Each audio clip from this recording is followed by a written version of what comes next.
Muy buenas tardes, queridos hermanos y hermanas. Es un enorme gusto para mí nuevamente estar con ustedes, frente a ustedes. Es un privilegio realmente el poder compartir una vez más un tema nuevo. Yo quiero agradecerle al párroco y también a toda la comunidad que me den esta oportunidad de poder llegar con una voz, con un pensamiento para ir construyendo este reino de Dios. Y este día es muy especial. Hoy es día de San Francisco de Asís. Hoy es 4 de octubre y estamos pues en muchos lugares con una fiesta muy importante. Aparte que el mes de octubre usualmente se ocupa, ¿verdad?, la iglesia para el rezo del Santo Rosario. Es un tremendo honor para mí poder llegar al rincón de sus hogares o aquellos que de manera presencial también están compartiendo con nosotros esta oportunidad en este día domingo. Yo quiero decirles que este tema que hemos preparado para todos ustedes, aparte de prepararlo con mucho cariño, hemos también tenido que meternos a estudiar un poquito para que al final las cosas que sean importantes queden grabadas tanto en la mente como en el corazón de todos. Este tema que vamos a compartir esta tarde le he denominado "Lo bueno parece malo y lo malo parece bueno". Y tiene que ver con un tema que es un tema filosófico, religioso, que es el relativismo moral. Este tema es muy interesante. Yo he tenido mucho tiempo, vengo viendo algunas cosas en la realidad nuestra, en la realidad personal y también en la realidad espiritual y eclesial, y creo que es importante que abordemos este tipo de temas como el de ahora. Hay cosas que parecen buenas y son malas, y también hay cosas malas que parecen buenas. Y hay esta palabra que se llama relativismo. Todo es relativo y en esa medida vivimos muchas cosas en nuestra vida. Yo quiero comenzar diciéndoles que esto es un tema de un sistema o una escala de valores que cada uno de nosotros tiene. Usted ha sido formado de una manera en su casa, en su escuela, con toda la familia. La familia tiene una escala de valores. Hay cosas que dicen ahora son diferentes a las que nos crearon nuestros papás. Nuestros papás tenían su propia escala de valores.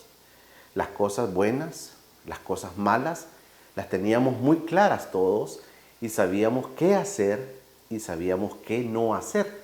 Pero todos en nuestra vida, nuestros padres, nosotros y nuestros hijos, tenemos una medición de cómo llevar las cosas de nuestra vida. Cómo las vivimos en el tema social. Esto sí es bueno, hijo, esto es malo, hijo. Todos tenemos esa escala. Cada uno tenemos, dicen algunos, una línea roja. Es decir, yo hasta aquí llego, de aquí para adelante esto es malo, pero esta es mi línea. Todos tenemos una frontera de ver las cosas de manera buenas o de manera mala. Digamos que cada uno de nosotros tenemos esa línea. Algunos creemos que, por ejemplo, robar puede ser una cosa, robar un banco, por ejemplo, y esa es la escala de valor que tenemos. El ladrón es el que roba un banco. Pero si, por ejemplo, usted va a una tienda y la señora, usted le dio un billete de a 5 y la señora le dio un vuelto, como que hubiese pagado con un billete de a 20 y usted queda con el vuelto, a eso usted no le llama robo. Usted no lo devuelve. La señora se equivocó, bueno, se equivocó. A eso no le llama robo. Eso es un poco lo relativista que es la vida nuestra. O sea, un robo de un banco a un robo a la señora de la tienda. ¿Cuál es la línea suya? ¿Dónde está su frontera? De eso vamos a hablar este día. ¿Cuál es la cosa que a usted le parece que es buena en su vida y las cosas que son malas en su vida? Las costumbres de familia, por ejemplo. Muchos tenemos costumbres familiares. Voy a tocar temas un poco difíciles, pero es bueno que nos ubiquemos sobre esta situación. Hay padres de familia que dicen, mire, Los niños tienen que acostumbrarse a vernos en la familia de manera natural. Y hay padres de familia o mamás o papás que se bañan con sus hijos. Para ellos eso no es malo. Eso dicen es una cosa normal, saber cómo es el cuerpo y todo esto. Para otras personas eso sí no es adecuado. Eso sí no va de acuerdo a las cuestiones o los principios que él tiene en su vida. A eso nos referimos cuando decimos todos tenemos una línea. ¿En qué cree usted? ¿En qué creo yo? Dice usted, no, eso es bueno. Mire, relativamente no es malo.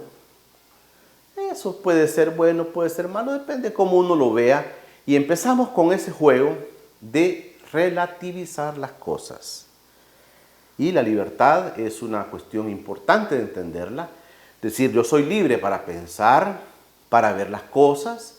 Y hoy el tema de la libertad lo hemos confundido bastante, y los jóvenes sobre todo han confundido mucho el tema de libertad. ¿Qué es libertad? Soy libre de pensar así, soy libre de ver las cosas así, y a eso le llamamos libertad nosotros. Ese es un tema que en otra conversación podemos seguir platicando. Pero la libertad, pues, es un don que tiene el hombre, el ser humano, para poder vivir su vida. Y dicen también otros, mire, aquí no hay verdades absolutas. Eso que para él es malo, para mí no es tan malo, no es tan malo, porque no hay verdades absolutas. Entonces vamos cayendo un poco en eso de que nada es absoluto en esta vida. Algunos pues le ponemos excepciones a nuestra moral, ¿verdad? Es decir, sí, moralmente esto sí, esto dice la palabra de Dios, pero para mí pues yo no lo veo tan malo. Entonces le vamos poniendo excepciones a nuestra vida. De ese es el tema que este día yo quiero hablarles, y es a esas cosas que le llamamos lo bueno parece malo y lo malo parece bueno. Vivimos en una sociedad bastante desencantada, una sociedad que a veces parece haber perdido el rumbo. Hoy decimos, mire, todas las cosas que estamos viendo nosotros son cosas de mucha avanzada, que nuestros abuelos y nuestros padres quizás no se imaginaron que nosotros íbamos a ver. Estamos viendo un montón de situaciones sociales que están ahí, que son parte de la realidad, que no podemos cambiarla. Los medios de comunicación juegan un rol sumamente importante, nos muestran cómo es el mundo ahora y decimos nosotros, mire, este mundo es diferente. En los últimos años, dice, de repente todas las creencias religiosas o sociales, casi todas las buenas costumbres y los principios en los que nos movíamos se han ido desvaneciendo sin que hayan sido sustituidas por otro. Y aquí viene un poco el tema de cómo la sociedad va enfrentando las situaciones nuevas que va conociendo. Hay mucha tecnología, hay muchas nuevas filosofías de cómo entender las cosas, hay muchos avances. Digo, mire, el mundo ha avanzado en derechos, el mundo ha avanzado en leyes, el mundo ha avanzado en las creencias, el mundo ya no es el mismo que usted o nuestros abuelos vivieron. Entonces nos metemos a ese rollo de que tenemos y que estamos frente a un mundo sumamente nuevo. Se ha perdido mucho el respeto a instituciones, a los maestros, a los padres, a las autoridades. Aquí viene un poco ya el tema moral, es decir, que es el respeto, por ejemplo. ¿A quién respetamos? ¿A quién respetan los jóvenes? ¿A quiénes respetan los niños, por ejemplo? No, los niños no respetan ni a sus papás ahora. Se ven enfrentamientos entre niños, que a veces le decimos típicamente malcriados, frente a un padre, frente a un maestro que no los puede controlar. Entonces empezamos a hablar de temas concretos, por ejemplo, en el tema de respeto. ¿Por qué los jóvenes y los niños van a respetar a sus padres o profesores? Cuando lo que están viendo en los medios de comunicación es que hay una burla de todo y hay burla para las personas, no se respeta a las personas, no se respeta a nadie, no se respeta ni al presidente, y se ven tantos memes, insultos en todos lados, no se respetan al gobierno, ni a los maestros, ni a los padres de familia, ni a los ancianos. Entonces empezamos a caer en cuenta y a preguntarnos, ¿qué es bueno? ¿Qué es malo? Estas son las preguntas claves que este día tenemos que nosotros, al finalizar en nuestra conversación, tenemos que estar claros en nuestra vida. Y ese es el propósito de esta plática, de esta charla. Que al final usted diga, sí, yo antes veía esto bueno, no lo veo tan bueno ahora, o al revés. Esto lo veía malo, pero ahora no lo veo tan malo. Son las cosas que ahora tenemos que al finalizar hacernos y plantearnos qué está pasando en nuestras vidas y en la vida de nuestras familias. Entonces, el tema de ahora tiene mucho que ver con el relativismo moral. Son dos palabras. Relativo. ¿Qué es el relativismo? El relativismo dice que es una posición filosófica de que todos los puntos de vista son igualmente válidos. Todos los puntos de vista. Lo que dice está bien, lo que dice también está bien. Entonces vamos haciendo las cosas relativamente buenas o relativamente malas. Depende, dicen, de los ojos y de la persona que está viendo las cosas. Y el otro componente es la parte moral, que este es un conjunto de creencias, de costumbres, de valores y de normas de una persona. Miren qué interesante esto. ¿Qué es la moral? La moral es un conjunto de creencias, dice, de costumbres, de valores y normas de una persona o de un grupo social, que funciona como una guía para obrar, para hacer. Es decir, la moral orienta, dice el texto, acerca de qué acciones son correctas, o sea, buenas, y cuáles son incorrectas, o sea, malas. O sea, ese es el término moral. Cuando usted escuche la palabra moral, pues ya sabe que son en lo que usted cree, en lo que usted tiene como costumbre, en lo que usted tiene como el valor y lo que es una norma en su vida. Esa es, pues, la moral suya. Entonces, estamos frente entonces al conjunto del relativismo moral. O sea, ver estas cosas de creencia, de lo que creemos, de lo que afincamos, todos nuestros valores, nuestra fe, de verlo de manera relativa es ahora la costumbre. Decir, no, mire, sí, pero, mejor lo hago así. Entonces, en eso la iglesia está en medio de una sociedad muy en decadencia, dice el texto. Sobre todo la moral, que es el conjunto de estos valores que hemos hablado, y las cosas que son inmorales, o sea, aquello que nos aleja de las buenas costumbres, aquellas acciones que son consideradas, ¿verdad?, muchas veces correctas o incorrectas. Entonces, esto es un poco el tema que debemos analizar ahora y que tenemos que tener claridad sobre en qué creemos, cuál es nuestra costumbre, cuál es nuestra norma, cuál es nuestra creencia, en qué afincamos cuando caminamos, cuando nos levantamos, cuando vamos, en las relaciones con nuestros hijos, con nuestra pareja, con nuestros compañeros de trabajo, con nuestros vecinos. ¿Cuáles son esas normas? ¿En qué creemos? Hasta la mitad del siglo pasado, la moral de medio mundo, la regla para saber cuándo una cosa o una acción era buena o estaba clara, era de que hace 3000 años, desde Moisés, la regla residía en los 10 mandamientos, todos los cuales dependen del primero de ellos, que dice amar a Dios sobre todas las cosas y al prójimo como a sí mismo. Todos tenemos que hacer ese recuento histórico de lo que creían nuestros antepasados. Y todos, dice aquí el texto, teníamos una norma. ¿De dónde partía nuestro pensamiento y de dónde partía nuestra obra, nuestro accionar? Partían de los 10 mandamientos. Si usted se pone a revisar cada uno de los 10 mandamientos, es decir, esta es la escala de valores del cristiano desde aquellos años, desde aquellos tiempos. Y uno se resumía en amar a Dios por sobre todas las cosas y al prójimo como a sí mismo. Mire qué profundidad la que tiene este texto para hablar de lo que rige nuestra vida. En esto regía la vida y ha regido la vida siglos y siglos. Y a veces dice un poco más hasta dar la vida por ese prójimo. Para los cristianos, la moral es la moral del Evangelio.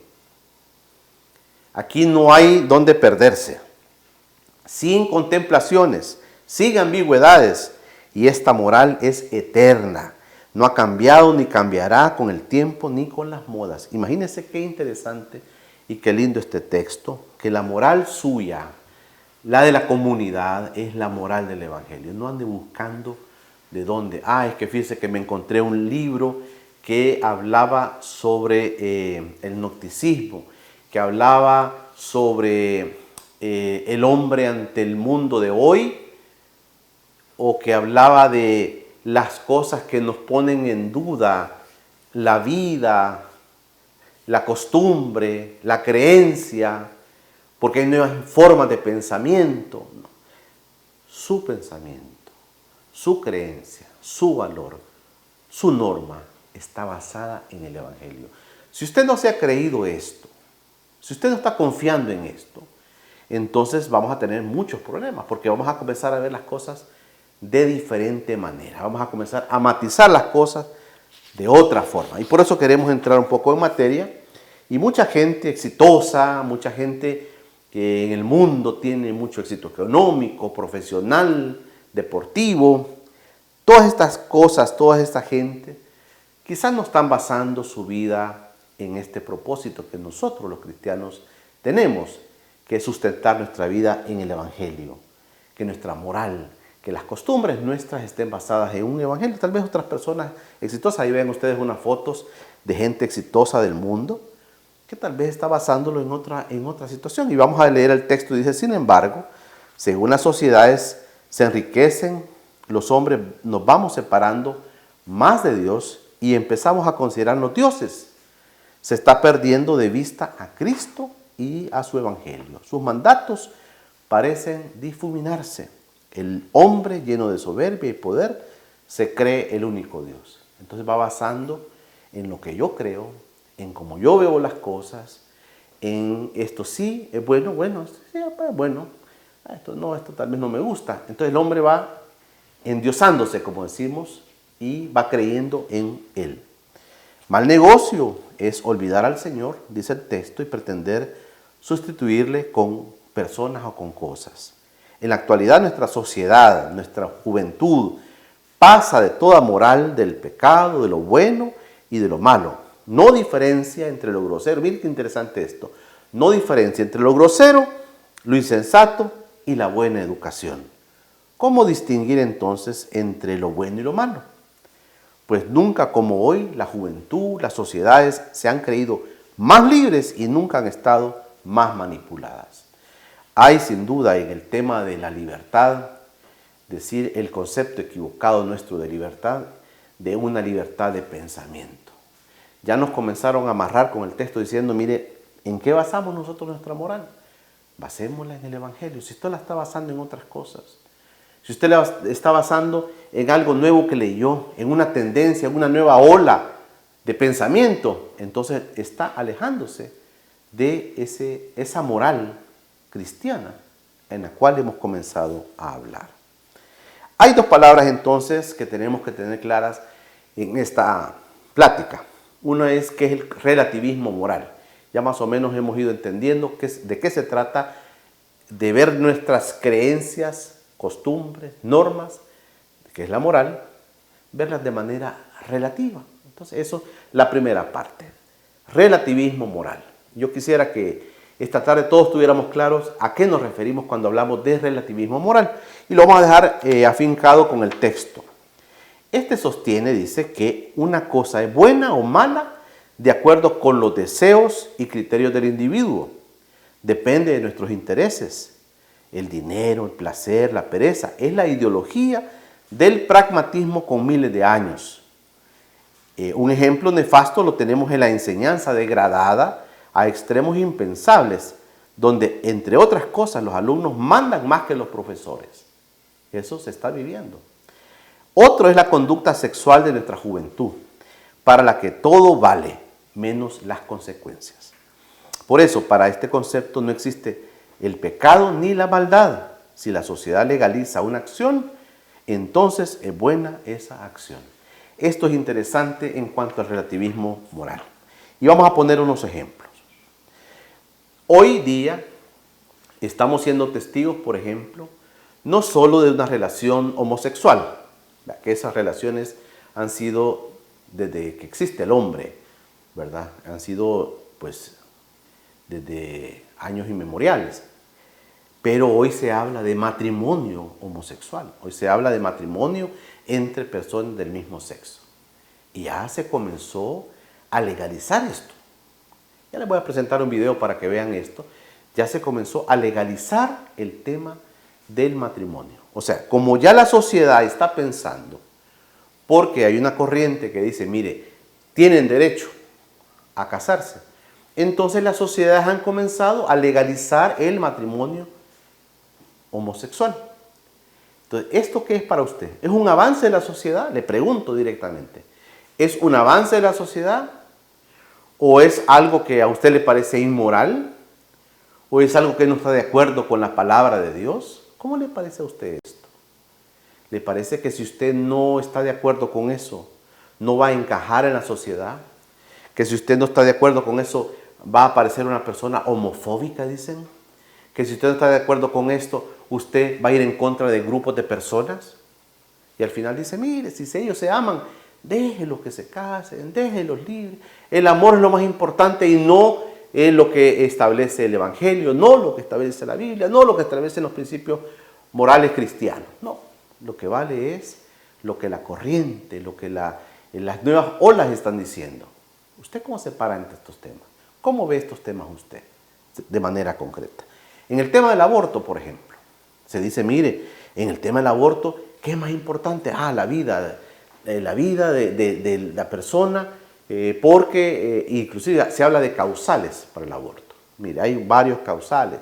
Si es por tal cosa, se va a permitir. Si es por tal otra, se va a permitir. Entonces, ahí también entra el elemento legal, las leyes, los decretos. Si la sociedad lo aprueba como una ley, entonces es un avance de la sociedad. Entonces, muchas sociedades están aprobando leyes para hacer legal el aborto. Porque mire, porque fíjese que a la niña la violaron, porque a la niña le pasó esto, o por cuestiones de enfermedad. Entonces empiezan a surgir muchas circunstancias por las que hay un derecho al aborto. Entonces se dice, vaya, mire, sí, esto sí parece malo, pero realmente sería bueno. Me parece malo, pero sería bueno que se hiciese eso. Entonces, el tema del aborto también ese es otro tema que linda en lo que estamos hablando. A veces las drogas, por ejemplo. Si se está legalizando la marihuana en Estados Unidos, en muchos lugares, en Europa también, se está legalizando la marihuana. Entonces, ¿qué dice? Mire, es mejor que se legalice para evitar todo el narcotráfico, para evitar todos esos dineros que están ahí, para evitar que la gente se ande ocultando. Entonces, mejor legalicemos las drogas. También pasa por el tema de cómo la sociedad avanza y cómo la sociedad hasta legalmente puede verlo bueno aquello. Inclusive la guerra, hay guerras que se aprueban. ¿La guerra para qué es?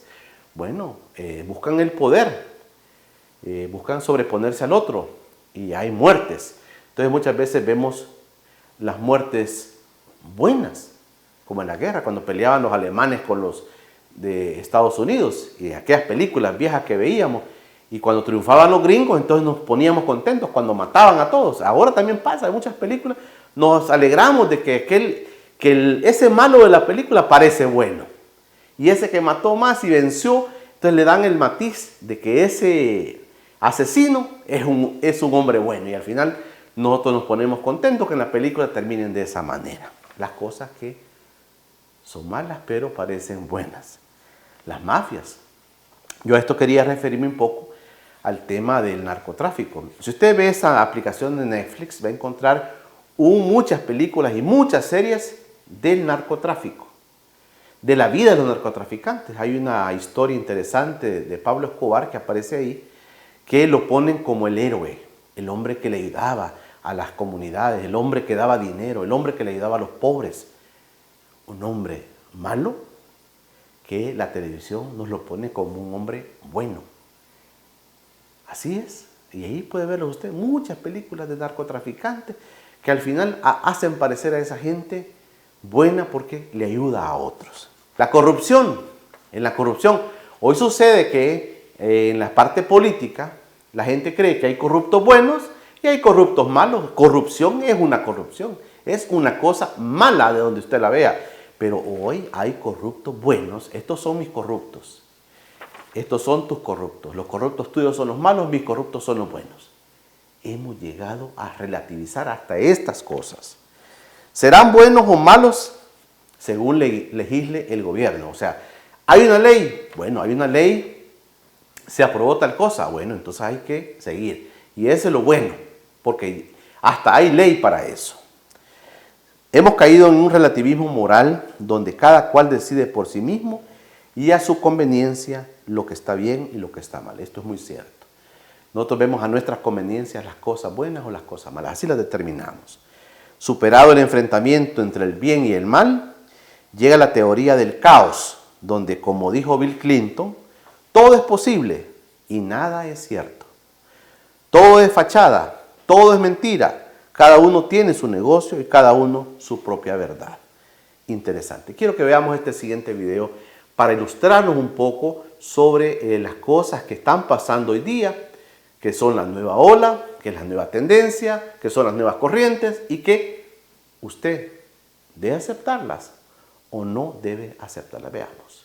Muchas gracias, compañeros. En estudios me acompaña Indira Mendoza. Indira, ¿cómo reciben ustedes la noticia con respecto a que ya en Costa Rica se pueden casar las personas del mismo sexo? Bueno, es una gran felicidad porque es un avance en derechos no solo para las personas en Costa Rica, sino que para las personas lesbianas, gays, bisexuales, transexuales que están en Costa Rica, pero que también vemos una esperanza en América Central sobre los cambios que tienen que suceder. Y estos cambios que realmente van a suceder, no sabemos cuándo, pero el derecho tiene que avanzar, no retroceder. Para nosotros es una gran felicidad. Realmente estamos celebrando el avance que tuvo Costa Rica, pero también es importante señalar que esos avances no solo se miran para el matrimonio entre las personas del mismo sexo, también es el cambio de nombre, el cambio de sexo, o sea, todo lo que tiene que ver con la opinión consultiva, o sea, y se hizo un avance grande en Costa Rica a favor de los derechos de las personas LGTBI. Indira, yo sé que, bueno, la comunidad LGTBI tiene diferentes opiniones y puntos de vista, sobre todo en el caso del grupo de lesbianas, siempre ha pedido esto por protección a su propia pareja. Claro, porque es la decisión y el derecho a decidir si nos queremos casar o no. O sea, estamos hablando de la ciudadanía, del ejercicio pleno de la ciudadanía. Muchas personas no se van a querer casar. Muchos heterosexuales no se quieren casar. Pero en el caso nuestro también es la protección patrimonial, no solo entre nosotras, sino que para las familias que formamos, igual de los hombres gays. Es decir, todos tenemos ese derecho a elegir si nos queremos casar o no, que eso es lo más importante. Protección legal, sobre todo para herencias, el dinero que usted quiere dejárselo a su pareja si le pasa algo. Claro, porque la protección de nosotras está dado por ese contrato que es el matrimonio. Entonces sí, tiene que ver mucho con la protección de los bienes patrimoniales, no solo entre parejas, sino que entre nuestras y nuestros hijos también. Es decir, sí tendrían ese derecho a la protección social, inclusive a la protección de los seguros médicos de vida, a entrar, a no ser discriminados en las escuelas porque no tienen derecho a tener dos personas, digamos, que estén con ella o con él, no importando el sexo. La verdad es algo importante, es un gran avance que hemos tenido para la igualdad de los derechos. Comenzamos con la ampliación de las informaciones. El Congreso de la Argentina aprobó este jueves la despenalización del aborto dentro del país. Una sesión calificada de histórica por más de 20 horas. 129 diputados votaron en favor, 125 en contra, y aquí Telesur le muestra todos los detalles. Con la decisión, los diputados aprobaron cambiar el texto del Código Penal argentino, que data del año 1921 y penalizaba la práctica. La decisión fue celebrada por miles de personas que se manifestaban en las afueras del Congreso de la Nación. Quienes defendían el aborto legal, seguro y gratuito, aseguraron que la ley garantizará a las mujeres el derecho de decidir sobre su propio cuerpo. La próxima ley que se propone no es una ley que deja irrestrictas las libertades y que llega a cualquier escándalo. De ninguna manera. Es una ley que va a permitir la libertad de las mujeres sobre su propio cuerpo, dejar de ser esclavas del poder, dejar de ser esclavas del poder porque el poder quiere por sobre todas las cosas a ellas. para que haya una biopolítica, para que puedan regular las poblaciones, para que puedan regular por sobre todas las cosas la obediencia a todas las cosas.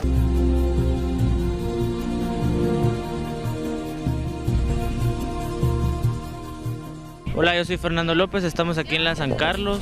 Yo estoy a favor de la pena de muerte porque pienso que sería un modo de verdad que miren que se toman acciones contra ellos y los que cometen esos crímenes. No como ahora que solo los meten a la cárcel y vuelven a salir y hacer lo mismo. O sea, pienso que sería lo mejor. Soy Ana Lucía Juárez y estoy a favor de la pena de muerte. ¿Por qué estoy a favor de la pena de muerte?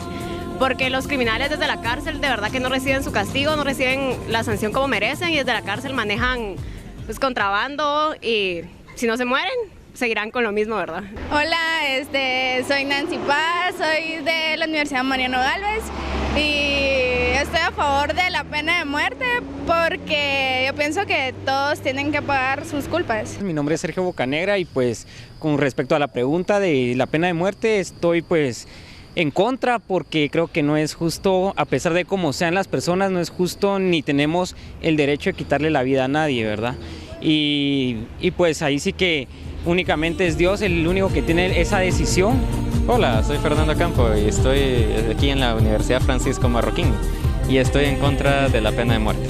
Hola, mi nombre es Paulina, estudio auditoría aquí en la Marroquín y no estoy a favor de la pena de muerte porque independientemente de lo que hayan causado, el delito que hayan cometido, no creo que alguien pueda juzgar si debe seguir viviendo o no esa persona. Hola, soy Cintia Sandoval y pertenezco a la Universidad Rafael Landívar. Mi posición acerca de la pena de muerte es en contra, ya que se ha visto con datos estadísticos que el proceso para la pena de muerte es más caro que el de salvar a las gentes y mantenerlas en las cárceles. Se debería de juzgar mejor para poder tener un proceso de pena de muerte si es que se quiere implementar. Bueno, ahí veían ustedes esos videos. Ustedes saquen su propia conclusión de lo que han escuchado. Saquen sus propias conclusiones. Usted puede hacer la separación. Esto es bueno para mí, esto es malo para mí. Recuerde lo que hemos hablado. Cada uno tiene una línea roja. Y de ahí para arriba es malo y de aquí para abajo es bueno. ¿Cuál es su línea? Estas cosas que ha visto ahora, pues véala así, con esa línea de lo que es y lo que no es para usted. Y si usted tiene un crecimiento espiritual, un crecimiento eclesial, bíblico, entonces vaya contrastando su vida. Ese es el propósito de esta charla, que vayamos contrastando lo que para usted es bueno o es malo. Usted saque sus propias conclusiones. Vean unas imágenes ahí. Yo esa imagen que les estoy presentando ahorita, son bodas entre matrimonios homosexuales, son personas del mismo sexo que están casándose. Y en la última, en la lámina, en esta lámina que estamos viendo, la foto de abajo, es una boda homosexual que ya está autorizada por algunas iglesias disque cristianas, ¿verdad? Estas iglesias históricas que se les llama, están autorizados los matrimonios homosexuales. Entonces ahí ve usted esas imágenes y esto es la moda. Y la Iglesia Católica se tiene que acercar a eso para estar a la moda. Bueno, esas son las cosas que la vida de la Iglesia nuestra nos va a ir demostrando. Mire, otros han avanzado, entre comillas, sobre estos temas. Hay una imagen interesante que quiero que vean y es la imagen nuestra realmente. El ser humano, el hombre. Este es un actor conocido, ¿verdad? Pero mire lo que tiene a su alrededor. Ese montón de armas, ese montón de cosas que le llegan todos los días, que le dice, bueno, aquí estás, estas son las cosas que están pasando a tu alrededor. ¿Cómo las ves? Esta es una amenaza para el hombre, para el ser humano. ¿Cuáles son sus amenazas? Le pregunto a usted. ¿Cuáles son mis amenazas? Debo cuestionarme yo. ¿Qué es las cosas que pasan a mi alrededor que creo que son buenas o que creo que son malas, pero están acorralándome y están diciéndome, toma una decisión? Míralas cómo las tomas tú, cómo llegan las cosas, cómo las vives usted. Bueno, también tenemos que decir que todos caemos en la trampa de que el poder es el derecho. El que tiene el poder dice, tengo el derecho de hacer tal cosa. Por ejemplo, el que legisla, el legislador o un diputado tiene el poder porque él toma decisiones y legisla y dice, yo apruebo esto, yo apruebo lo otro. Únicamente la ley y la fuerza pública frenan las pasiones desmedidas de los individuos. Pero no existe un control interno para cada cual. Sí, pues la sociedad tiene sus leyes, sus normas, pero cada quien es libre. Cada quien es libre de elegir, ¿verdad? Y a veces cuando se cometen un montón de cosas que no están correctas, pero según nuestro estatus como personas creyentes, como cristianos, cuando las cosas se salen de ahí, entonces eso puede pasar en la oscuridad. Decía un amigo, todos tenemos lados oscuros, todos tenemos lados oscuros. Entonces la gente puede decir, mire, yo aquí. Hay gente que dice, mire, yo soy bolo social. No, mire, yo sí probé esto, pero la verdad que no estaba malo, pero mire. Entonces todos tenemos esa situación de haber cometido errores, de haber creído que las cosas eran de una manera, pero la sociedad tiene normas, pero cada quien es responsable de las cosas que realiza, de sus conductas, de su moral. Por lo tanto, el individuo es proclive a violar la ley o a fingir su cumplimiento, y en este caso las sociedades tienden, dice, hacia la violencia, hacia el crimen y la corrupción. Los mismos gobernantes son víctimas del monstruo que crean. Y aquí hay algo muy interesante, y con esto queremos ir como asentando este tema de este día. En estas circunstancias, dice, hoy como en los tiempos de la Biblia, el Señor se reserva un resto. Dios, nuestro Dios, se reserva, resguarda eso que está en lo más profundo del corazón del ser humano. Dios se lo guarda. Son esos cientos de miles de jóvenes que se ponen de pie en cada visita del Papa, esos jóvenes estudiantes o no, inteligentes, creyentes, nobles, equilibrados, en los que el diablo se estrella. Siempre hay motivos para la esperanza. Siempre hay motivos para que nos sintamos nosotros con la esperanza al final de todo lo que vivimos. Mucha gente puede estar decepcionada, decir, mire, este mundo está perdido, aquí todo lo perdimos ya. Pero cuando usted ve, por ejemplo, esos cientos, esos miles de personas que alaban a Dios, que creen en Dios, que siguen firmes, que se siguen levantando y diciendo, yo opto, yo me paro porque yo opto por Dios, esas cosas tienen que generarnos esperanza a todos, tienen que motivarnos a todos que no todo está perdido, no todo está perdido, que al final Dios, dice, Dios se reserva ese resto, eso que queda, eso profundo, está ahí y no debemos desalentarnos y no debemos sentirnos fracasados todos por lo que estamos viendo, por lo que está pasando, sino que desde ahí, desde su lugar, desde su casa o en la banca que está en la parroquia, usted puede decir, aquí estoy yo, aquí está este soldado que está claro que es bueno, que es malo, aquí está este soldado que dice, tenemos que luchar para conservar esto, esta riqueza que Dios nos ha dado a todos. Hay más textos que ustedes pueden leer ahí sobre los efectos que se van notando cuando se prescinde de Dios, cuando se sustituye por el hombre, por la droga, por el confort, por el carro, por el sexo. Las personas y los pueblos empiezan a envilecerse. Ahí pueden leer ustedes el texto y al final está algo muy interesante. Dice, nuestros jóvenes, privados de sus raíces morales, son fácil pasto de charlatanes, de sectas sin cuento, de embaucadores, que con un señuelo de libertad y riquezas caen en las redes de las drogas, del sexo, de sectas infames y de una vida fácil, que poco más tarde se torna muy dura. Son como barcas sin remo ni timón, movidos caprichosamente por toda la ola y dirigidos a cualquier parte del viento. Sin embargo, se enorgullecen de creerse libres cuando están esclavizados por sus pasiones. Este texto se refiere a los jóvenes. Creo que los jóvenes tienen mucho compromiso a veces, pero ese germen del relativismo está penetrando en nuestros jóvenes. Pensemos un poco, todos hemos sido jóvenes, pensemos en el riesgo que corren nuestros niños, nuestros jóvenes, de ir pensando de manera relativa. Yo quiero contarles así rápidamente. Un seminarista en una parroquia nos contaba que cuando él hizo un postulantado en Roma, él dirigía el coro, y el coro estaba compuesto por muchos jóvenes. y él dice que veía un poco maliciosa a una pareja de niñas allá en Italia y que ellos se participaban en el coro, estaban ahí, eran personas dinámicas. Y entonces él veía un poco rara una amistad entre dos chicas.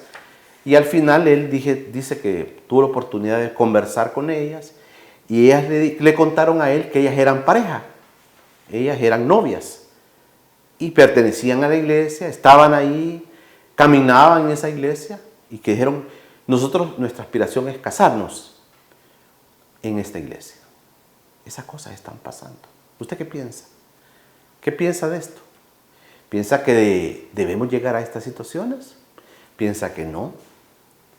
De eso se trata este día. No vamos a tener respuestas. Yo no vengo a darles respuestas. Yo vengo nada más a plantear un problema que tenemos como iglesia y que cada uno tiene que definir. Usted tiene que definir sobre esto. Les cuento esa historia porque es real y muestra un poco y nos pone a prueba para ver cómo pensamos. Y la otra parte del relativismo moral está el objetivismo moral. Y aquí nada más voy a leer el texto porque ya hemos hablado intrínsecamente de eso. El objetivismo moral es la otra respuesta, es el llamado objetivismo moral que declara que la moralidad reside en una ley más alta que la voluntad propia de cualquier sociedad o individuo. Una cosa más alta que una ley. Admite la existencia de una norma trascendental, algo que es más profundo, que es más trascendente para el ser humano. Por lo tanto, lo que es bueno y lo que es malo, sin importar que lo aceptemos o no. Robar es malo por mucho beneficio que nos reporte. Para los católicos, estas normas, repetimos, son las impuestas por Dios en la Biblia, sobre todo los evangelios. Han estado vigentes durante 2000 años y se han empezado a volatilizar desde hace unos 50 años, nos dice el texto. Yo quiero terminar con una cosa que es interesante. Dice, ¿qué podemos hacer nosotros sobre esta situación? La solución es siempre la misma, hermanos. Cristo y su iglesia, pero no una iglesia ni una religión facilona, permisiva, que nos permita pensar relativamente bien o malas cosas, hecha al capricho y conveniencia de cada cual. Con Cristo no se negocia. Esto que nos quede grabado, con Cristo no se negocia. Se le acepta o se le rechaza íntegramente, pero con Él no se amaña. Ni Cristo ni su iglesia admiten componendas con su doctrina. El camino es difícil, la puerta estrecha, pero su cumplimiento posible con la gracia del Señor.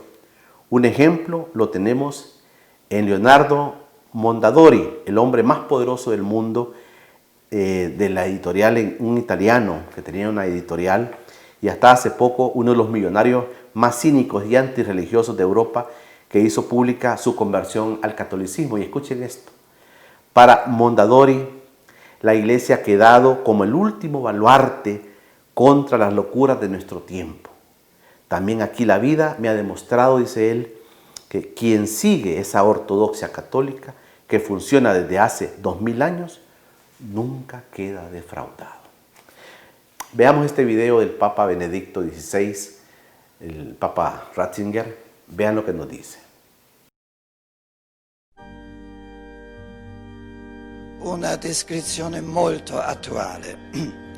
Quanti venti di dottrina abbiamo conosciuto in questi ultimi decenni, quante correnti ideologiche, quante mode del pensiero.